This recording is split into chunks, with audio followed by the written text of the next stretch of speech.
Assalamualaikum warahmatullahi wabarakatuh. Terima kasih teman-teman sudah mengklik video ini.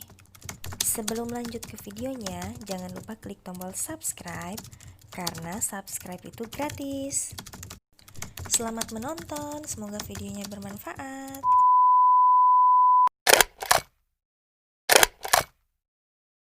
Hai teman-teman, Assalamualaikum warahmatullahi wabarakatuh. Terima kasih ya sudah mengklik video ini. Nah, di video kali ini saya akan membahas tentang obat-obatan apa saja yang sebaiknya ada di rumah. Nah, sebelum saya lanjut ke jenis obat-obatnya, saya ingin sharing sedikit ya teman-teman. Nah, jadi obat-obatan teman-teman ada yang jenis obat-obatan OTC atau over the counter. OTC merupakan obat yang dapat dibeli tanpa resep dokter. Nah, jadi obat-obatan yang bisa kita stok di rumah itu seharusnya yang jenisnya OTC ya teman-teman. Obat-obat OTC ini terbagi lagi teman-teman. Ada yang obat bebas dan ada yang obat bebas terbatas. Nah, bagaimana caranya kita mengetahui? Untuk obat bebas memiliki tanda lingkaran berwarna hijau yang di tepi lingkarannya itu berwarna hitam. Nah, itu obat bebas. Ini menunjukkan bahwa obat tersebut dapat dibeli secara bebas tanpa resep dokter. Sedangkan obat bebas terbatas ialah yang di kemasannya tadi itu ada tanda lingkaran berwarna biru dan di tepi lingkaran berwarna hitam. Obat bebas terbatas ialah obat yang masih bisa dibeli secara bebas tanpa resep dokter, tetapi dalam jumlah terbatas. Nah, obat-obatan ini harus digunakan sesuai petunjuk yang tertera ya. Harus diperhatikan baik-baik aturan pakai seperti ini ya. Walaupun termasuk OTC, obat bebas terbatas tetap tergolong obat keras ya. Jadi disarankan dibeli dengan menggunakan resep dokter. Ya, apalagi yang memiliki lingkaran merah teman-teman atau obat keras. Nah, itu harus dikonsumsi atau digunakan dengan resep dokter. Nah, saya ini teman-teman kalau di rumah, obat-obatan yang di rumah itu saya letakkan di dalam pouch seperti ini. Kenapa saya suka pakai pouch daripada kotak? Karena ini kalau misalnya saya kemana-mana dengan mudah saya langsung bawa saja tempat ini. Jadi semua obat yang saya butuhkan sudah ada di dalam. Nah, obat yang pertama yaitu paracetamol.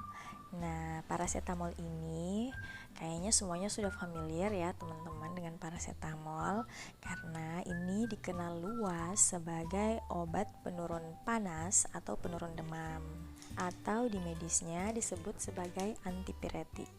Jadi, selain sebagai penurun panas atau demam, paracetamol juga bisa digunakan sebagai pereda nyeri kepala, sakit gigi, nyeri otot. Jadi kalau misalnya teman-teman ke dokter atau klinik terus diresepkan paracetamol, tetapi teman-teman merasa saya kan tidak demam atau saya tidak panas. Nah, jangan khawatir karena mungkin harus teman-teman ingat jangan-jangan teman-teman ada mengeluhkan nyeri-nyeri. Jadi dokternya meresepkan paracetamol. Jadi jangan sampai nggak diminum kalau di rumah ya, karena biasanya dibilang saya kan tidak panas atau saya kan tidak demam. Kenapa saya harus minum paracetamol? Jadi seperti itu ya teman-teman alasannya. Nah, ini juga paracetamol kan ini yang tablet. Ada juga yang sirup atau yang drops. Untuk ibu-ibu yang memiliki bayi atau anak di rumah, sebaiknya juga punya ya teman-teman stok ini karena tiba-tiba anak-anak demam misalnya pada malam hari atau habis imunisasi. Nah, kita juga bisa berikan obat stok kita di rumah sebelum besoknya kita konsultasikan ke dokter atau fasilitas kesehatan terdekat.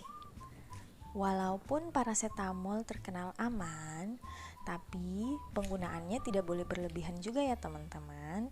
Harus sesuai kebutuhan saja. Obat selanjutnya yaitu Diatab.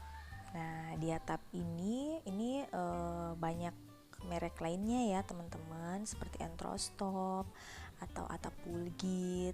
Isinya Atapulgit. Obat Diatab ini ialah obat untuk meredakan dan juga mengatasi diare. Ini penting banget ya teman-teman, sebaiknya ada di rumah karena tiba-tiba misalnya kita diare pada malam hari, kita ada salah makan, terus kita buang air lebih dari 3 kali, terus kotoran kita cair. Nah, ini kita bisa minum dulu obatnya ya untuk meredakan diare kita.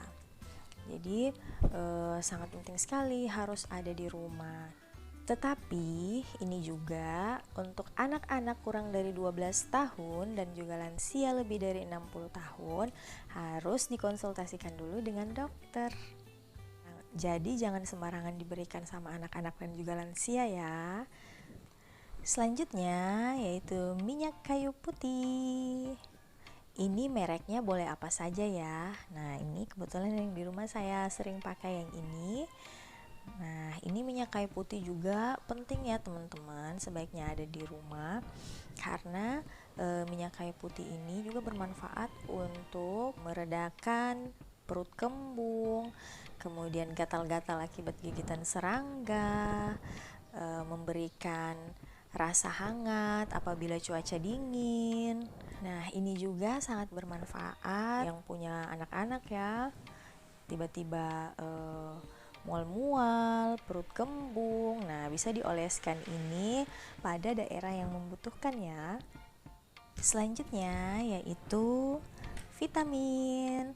Nah, saya ada punya beberapa macam vitamin ya di rumah. Vitamin ini sebenarnya bisa kita dapatkan dari makanan. Nah, karena banyaknya vitamin dan juga jenisnya bermacam-macam, sehingga sebenarnya kita itu dianjurkan untuk makan bermacam-macam makanan. Jadi makanannya itu harus beragam atau tiap harinya bisa diganti-ganti menunya supaya kita mendapatkan asupan vitamin tadi yang cukup, karena kan satu jenis makanan itu beda juga kandungan vitamin di dalamnya, sehingga kita butuh beberapa jenis makanan untuk memenuhi kebutuhan vitamin kita. Tetapi pada saat-saat tertentu, mungkin apabila kita banyak aktivitas atau kita terlalu capek ya teman-teman, kita kan butuh tambahan asupan vitamin. Nah, makanya ini juga penting untuk kita siapkan di rumah. Selanjutnya yaitu antasida. Nah, antasida ini ialah obat yang dapat menetralkan asam lambung. Nah, ini biasanya dikonsumsi oleh penderita MAH ya teman-teman. Saya sih bukan penderita MAH, cuman saya tetap siapkan di rumah karena siapa tahu ada orang rumah atau tetangga kita tiba-tiba tengah malam nyeri ulu hati, apotik sudah tutup. Nah, ini kita bisa gunakan dulu untuk sementara waktu untuk meredakan atau menetralkan asam lambung. Apalagi yang punya penyakit MAH, ini wajib ya teman-teman ada di rumah. Sebenarnya ada beberapa jenis sih teman-teman obat MAH, jadi tergantung teman-teman cocoknya atau biasanya itu minum obat MAH yang mana. Jadi itu usahakan harus ada di rumah. Bagi anak yang umurnya kurang dari 12 tahun dan juga lansia umur lebih dari 60 tahun, itu harus konsultasi dulu ke dokter sebelum menggunakan atau sebelum diminum. Ya, jadi obat-obatan ini juga walaupun kita jenisnya OTC atau over the counter, tetapi kita juga harus memperhatikan ya teman-teman, karena tidak semua obat itu aman untuk anak-anak dan juga lansia. Jadi ada beberapa yang memang harus kita konsultasikan ke dokter terlebih dahulu. Nah, itu tadi ya teman-teman obat-obatan yang sebaiknya ada di rumah. Nah, tetapi kita perlu mengetahui juga bahwa obat-obatan ini hanya sementara saja ya teman-teman, untuk meredakan gejala yang ringan-ringan saja. Jadi kalau gejalanya yang berat, nah itu harus dibawa ke rumah sakit atau ke fasilitas kesehatan lainnya yang terdekat. Kalau yang sudah parah harus ke UGD, seperti itu. Jadi ini cuman yang ringan-ringan saja. Nah, dan juga untuk nyetoknya di rumah itu jangan banyak-banyak ya teman-teman, karena obat-obatan ini kan punya masa expire ya teman-teman. Jadi sebaiknya sih 1 strip saja. Nanti kalau sudah habis baru beli lagi strip yang baru.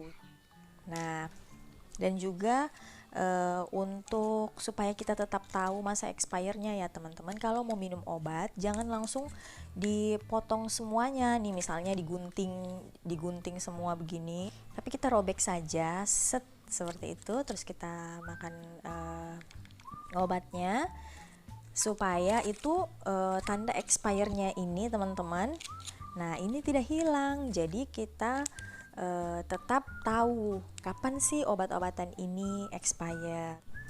Dan juga teman-teman, obat-obatan ini sebaiknya harus kita bawa ya teman-teman ke manapun kita pergi. Jadi misalnya kita ke tempat yang kita itu bisa di sana itu berada berjam-jam atau berhari-hari, berminggu-minggu atau berbulan-bulan. Nah, kita itu wajib bawa ya teman-teman obat-obatan pribadi kita, karena misalnya di tempat yang baru kita itu tiba-tiba sakit malam-malam dan kita tidak tahu di mana rumah sakit atau klinik terdekat di tempat kita. Nah, jadi kita sudah atau apotek terdekat di tempat kita tidak tahu tempatnya di mana. Jadi kita punya obat-obatan pribadi yang untuk meredakan sakit-sakit ringan.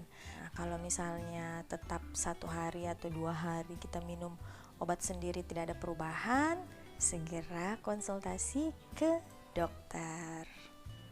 Nah, demikian ya teman-teman, obat-obatan yang sebaiknya ada di rumah dan yang sebaiknya kita bawa kemanapun kita pergi. Terima kasih atas waktunya sudah menonton video ini dari awal sampai akhir. Sampai jumpa di next video. Dah.